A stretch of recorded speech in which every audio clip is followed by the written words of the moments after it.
આજે શિક્ષક દિન નિમિત્તે મુખ્યમંત્રી ભૂપેન્દ્ર પટેલે ગાંધીનગરની શાળાના બાળકોને શિક્ષક કલ્યાણ નિધિમાં ફાળો આપ્યો।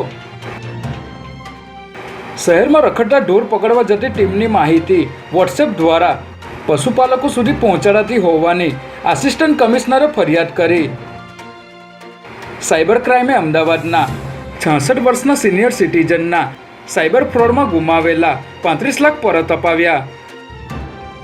માધુપુરા ક્રિકેટ સટ્ટાકાંડમાં દુબઈથી ભારત લવાયેલા દીપક ઠક્કરની પૂછપરછ કરાતા 100 કરોડથી વધુની પ્રોપર્ટીનો ખુલાસો થયો।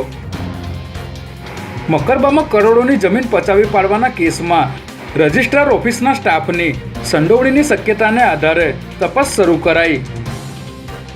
આગામી 17મી સપ્ટેમ્બરે પીએમ નરેન્દ્ર મોદીના જન્મદિવસે શહેરમાં 3 લાખ વૃક્ષો વાવવાનું મ્યુનિસિપલ કોર્પોરેશને આયોજન કર્યું। જમ્મુ કાશ્મીરમાં ફરજ બજાવતા એરફોર્સ કર્મચારીને માલવેર મોકલવાના કેસમાં ગુજરાત હાઈકોર્ટે આરોપીની જામીન અરજી ફગાવી દીધી। ગોપાલ ઇટાલિયાની ઘટના બાદ હવે સરકારી અધિકારી અને કર્મચારીઓએ કર્મયોગી એપ પર ફરજિયાત રજીસ્ટ્રેશન કરાવવું પડશે। અમદાવાદમાં નેતાઓએ રેનબસેરામાં રહેવા જતા રહો તો ફૂડ પેકેટ મળી જશે તેવું કહેતા લોકો રોષે ભરાયા। ગુજરાત બોર્ડ દ્વારા સરકારની મંજૂરી બાદ ધોરણ 9 અને 11ની પરીક્ષા પદ્ધતિમાં પણ ફેરફાર કરવામાં આવ્યા।